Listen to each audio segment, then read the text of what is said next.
नमस्कार। आज आम कथा जे उद्यान कृषि रे फूलर महत्व फूल चाष केमती लाभवान हो पारे और फूल को भाया उद्योग हो पार से संपर्क में कथा सहित आम सहित अच्छा डायरेक्टरेट फ्लोरिकल्चर पुनेर निर्देशक डॉक्टर के प्रसाद सर कार्यक्रम को स्वागत करते हैं। तो हम जानना चाहते हैं कि आपका जो फूलों का खेती में संभावना क्या है?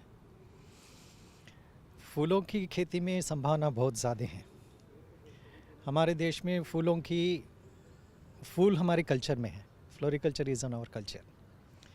तो जन्म से मृत्यु तक जो हमारी जर्नी होती है, ये हर पॉइंट में फूल हमारे से जुड़े हुए हैं। और हमारे देश में करीब करीब 3 लाख हेक्टेयर में हम लोग फ्लावर्स उगाते हैं और 30 लाख टन्स लूज़ फ्लावर्स और कट फ्लावर्स हम लोग पैदा करते हैं। जब हम लोग फ्लोरिकल्चर की बात करते हैं, सिर्फ loose flowers and cut flower को ही समझते हैं। और उसके बाद फ्लोरिकल्चर में बहुत सारे, मैं उसको वर्टिकल्स बोलता हूँ। जैसे आप यहाँ पे देख रहे हैं चारों तरफ पॉटेड प्लांट्स रखे हुए हैं। नर्सरी इंडस्ट्री ये काफ़ी बड़ा है। इसमें फोलिएज ऑर्नामेंटल्स और फ्लावरिंग ऑर्नामेंटल्स को हम लोग बहुत मात्रा में प्रोड्यूस करके सेल करते हैं। और उसी की नर्सरी के जो एसोसिएटेड है टर्फ ग्रास, जो हर गार्डन की 90% heart of the garden is lawn produce करते हैं। और उसके अलावा बहुत सारी वैल्यू एडेड प्रोडक्ट्स हम लोग फ्लोरिकल्चर में तैयार करते हैं। ये nursery industry not only lawns, hedges, trees, ferns, palms, trees, ये सब कुछ पैदा करते हैं। ये सब कुछ फ्लोरिकल्चर की अलग अलग हिस्से हैं। ये कमर्शियली हर सेक्टर के लिए बहुत वैल्यू है। जैसे हमारे देश मोस्टली लूज़ फ्लावर की ऊपर डिपेंडेंट है। जो मैंने 30 लाख टन्स इसमें मैं आपको बताया था, इसमें करीब करीब 23 लाख टन्स हम लोग लूज़ फ्लावर्स का प्रोड्यूस करते हैं। जैसा गेंदा है, रोज़, क्राइसैंथेमम, ट्यूबरोज़ और एस्टर्स, क्रोसेंड्रा, ये सब कुछ हम लोग लूज़ फ्लावर्स के माध्यम से यूज़ करते हैं। और ये जो यूसेज है, हमारी जो लूज़ फ्लावर्स की यूसेज है, ये यूनिक है। दुनिया में अलग अलग कंट्रीज़ वो उसका जो एक्सप्रेशन रहती है फूलों के इस्तेमाल करने का, वो कट फ्लावर्स के माध्यम से है। वेज में रख के डेकोरेशन करना और उसका फ्लावर फॉर्मेशंस के इस्तेमाल करके डेकोरेशन करना, वो सबके अलग अलग हिस्सों में वो इस्तेमाल करते हैं। बट हमारी कंट्री में इट इज़ यूनिक है।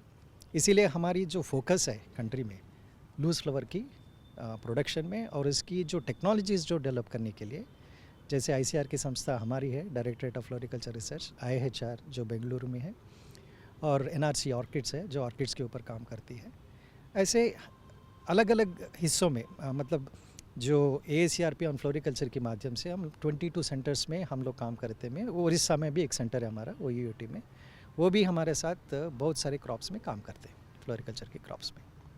अच्छा, जैसे कहा जाता है कि सीड वैल्यू चेन, ये जो फूलों की खेती में नर्सरी डेवलपमेंट कहिए या लैंडस्केप का बात कहिए, जो ऑर्नामेंटल फ्लावर की बात की, इसका इकोनॉमी को अभी कैसे देख रहे हैं और संभावना हमारा जो नौजवान और किसान और FAO का उसको जोड़ने में कैसे संभावना देखते हैं?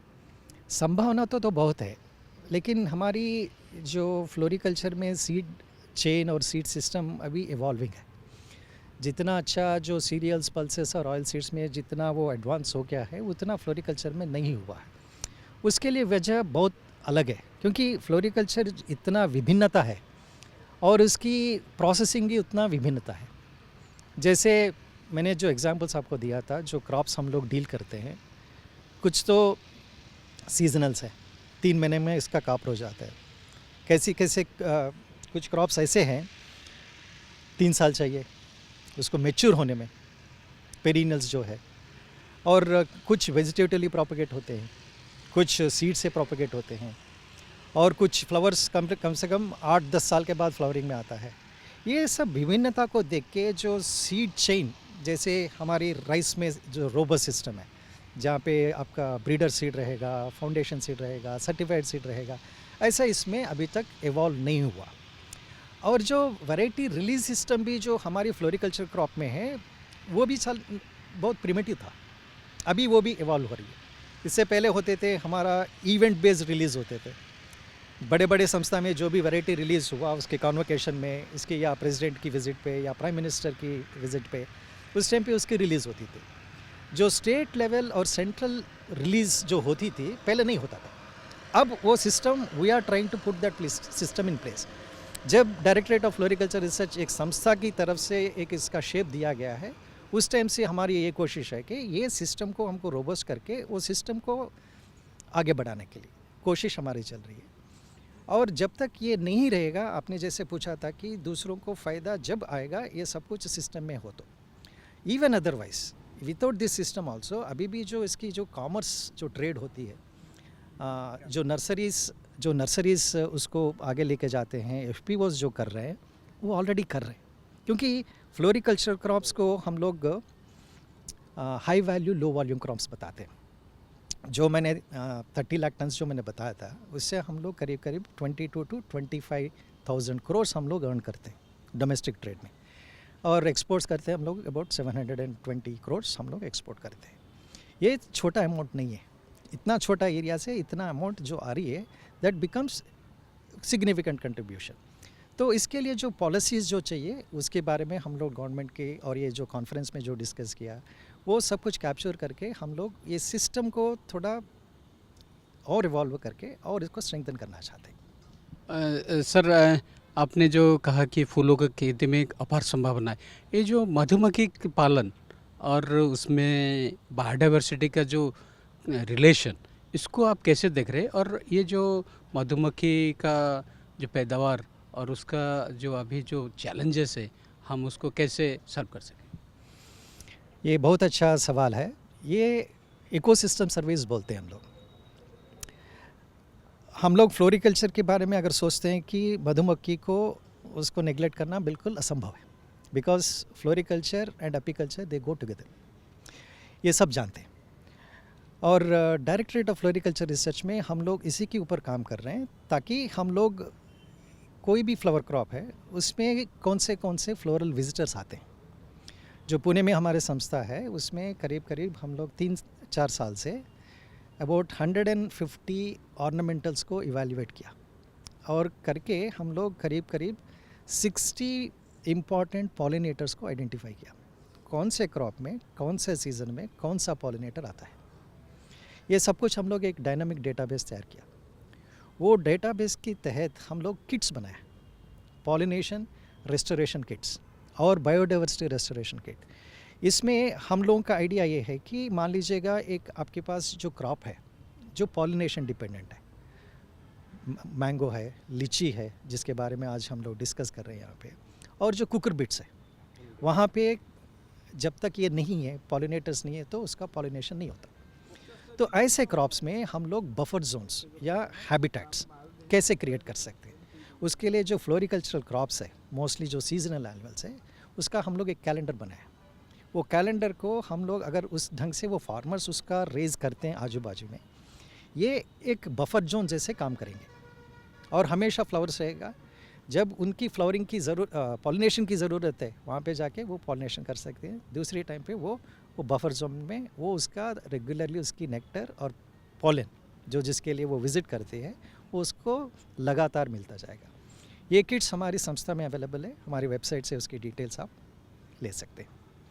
ये फ्लोरिकल्चर में बहुत सारे अभी फार्मर्स हमारे साथ जो जुड़े हैं, वो इसको हम लोग ट्रेनिंग दे रहे हैं और उसको ये किट्स प्रमोट कर रहे हैं ताकि वो ग्रो करे और उसकी फ़ायदा उठाए। सर, ये जो फूलों की खेती में स्टार्टअप या एंटरप्रेन्योर हो, स्मॉल एंटरप्रेन्योर का स्कोप कैसे है और कैसे ये इवॉल्विंग हो रहे हैं, और इंडिया में अभी जो आप इतना सालों से ये डिपार्टमेंट में काम कर रहे हैं, तो कैसे हकीकत में कैसे है? जैसे मैंने बताया था, जो हमारे एक्सपोर्ट्स है 700 करोड़ हम लोग एक्सपोर्ट करते हैं। इसमें अबाउट 60 to 70% ड्राई फ्लावर्स है जो वैल्यू एडेड प्रोडक्ट्स है। उसमें बहुत सारे वुमेन सेल्फ हेल्प ग्रुप्स और फार्मर्स जो ग्रुप्स है, घट जो बोलते हैं, वो सब कुछ वो लोग तैयार करते हैं। और छोटा मोटा इंडस्ट्रीज़ भी, बड़े बड़े भी इंडस्ट्रीज़ भी है, वो फ्लावर्स कलेक्ट करके उसको प्रोसेस करके उसका value addition in terms of dyes and pigments को ऐड करते हैं, एसेंशियल ऑयल्स को ऐड करते हैं खुशबू फैलाने के लिए। ये सब कुछ एक ड्राई फ्लावर की एक सेक्टर है जो जिसमें वैल्यू एडिशन होके वो आ सकती है। एक this is a one entrepreneurship Avenue है। और दूसरा ये है, हम लोग इसी टेक्नोलॉजी को आगे लेते हुए ड्राई फ्लावर्स को हम लोग एवर लास्टिंग फ्लावर्स जैसे उसको एपॉक्सी रेजिन में एम्बेड करते हैं, करके उसको डिफरेंट डिफरेंट सोवेनिर्स बनाते हैं, ज्वेलरी बनाते हैं और मोमेंटोज बनाते हैं। एंड ये वेरी गुड अपॉर्चुनिटी फॉर जो small and marginal unemployed youth है, राइट, बॉयज़ एंड गर्ल्स, उसके लिए this technology will be very very useful to start their own startups. और आजकल लाइक वेडिंग की अपनी मेमोरीज़ है, उसकी वरमाला है, वो सब कुछ एपॉक्सी रेजिन में एम्बेड होता है and it is a life long preservation. वो अपने साथ अपना वो रख सकते हैं, they can capture and then preserve their memories permanently. So this is one startup idea है, वो उसको हम लोग ट्रेनिंग दे सकते हैं। और इसके अलावा बहुत सारे वैल्यू एडेड प्रोडक्ट्स हम लोग तैयार करते हैं। हम लोग फ्लावर्स को सिर्फ ब्यूटी के माध्यम से देखते हैं, लेकिन फ्लावर्स को हम लोग ये कोशिश कर रहे हैं फूड चेन में लेके आने के लिए। हमारे पास बहुत सारे प्रोडक्ट्स हम लोग उसको इवॉल्व किया है, टेक्नोलॉजी हमारे पास है। जैसे फ्लोरल टीज़ है, रोज़ का एक फ्लोरल टी है, क्रिसैंथेमम की फ्लोरल ट्री है, जैसे हम लोग जैस्मिन की तैयार कर रहे हैं, और हिबिस्कस की ये है। और हम लोग अब ब्लेंड्स में आ रहे हैं मिक्स करके, ऑर्नामेंटल सैफ्लावर है, उसके साथ बैसिल को मिक्स करके इसकी कलर जो कैरोटीनॉइड पिगमेंट्स है और इसकी अरोमा है, वो दोनों मिला के हम लोग हर्बल टीज़ बना रहे हैं। और बहुत सारे वैल्यू एडेड हनी प्रोडक्ट्स भी हम लोग बना रहे हैं। हमारे पास जो मैंने बताया था, जो डेटाबेस हम लोग जो तैयार किया था, उसके तहत जो हमारे पास जो हम लोग कॉलोनीज़ जो तैयार किया था, उससे जो हनी मिली थी, उससे से डिहाइड्रेशन किया था हम लोग, उसको पाउडर फॉर्म में कन्वर्ट किया ताकि इजी टू ट्रांसपोर्ट है। और इसको हम लोग फ्लोरल ट्रीज़ में ब्लेंड कर सकते हैं। और इसके अलावा बी बेस्ड वैक्स मिलते हैं हमको, उससे लिप बाम्स बनाया है। और कुछ कॉस्मेटिक्स में हम लोग काम करने के लिए कोशिश कर रहे हैं। और हनी को already it has lot of antioxidants और इसकी मेडिसिन वैल्यूज़ है। हम लोग एक कोशिश कर रहे हैं कि उसमें पिगमेंट्स आ जाएं। फ्लोरिकल्चर की जो रोज़ इन्फ्यूज़ हनी है, उसकी अरोमा और इसकी एंथोसायनिन पिगमेंट्स आए तो हनी की वैल्यू और बढ़ेगी। जो निश मार्केट्स है उसके लिए वो उस दिशा में भी हम लोग काम किया है और उसकी प्रोडक्ट्स हमारी इंस्टीट्यूट में है। और फ्लोरिकल्चर में जैसे हम लोग यहाँ पे देख रहे हैं कि वर्टिकल फार्मिंग एक बहुत जगह पे हो रही है, यहाँ पे वेजिटेबल्स के एग्जाम्पल है, लेकिन फ्लोरिकल्चर में you have lot of vertical gardens. वो हर लाइक मेट्रो पिलर में, हाईवेज़ में, जहाँ पे बड़े बड़े ब्रिजेस है, उसकी पिलर्स में वो सब कुछ आजकल हम लोग वर्टिकल गार्डनिंग देखते हैं। ये वर्टिकल फार्मिंग हमारे पूरा कंट्री में फैल रही है। This is again a startup avenue for somebody to take up that and commercially do on a large scale. और इसके अलावा फ्लोरल डेकोरेशंस है। आजकल no function is complete without floral decoration. Of course plastic flowers का भी इन्वेशन बहुत है, उसको अगर हम लोग डिस्करेज करना है, we should use more of fresh flowers. अगर ये this is again a startup idea, many people are doing it, जो like as a self employment, floral decorations and then event management through flowers. ये सब कुछ avenues है वो, so that one can get employed themselves for in this areas. आम सहित थे DHR पुनेर निर्देशक डॉक्टर KV प्रसाद। सर, आपको नक्षत्र न्यूज़ तरफ से ढेर सारा बधाई।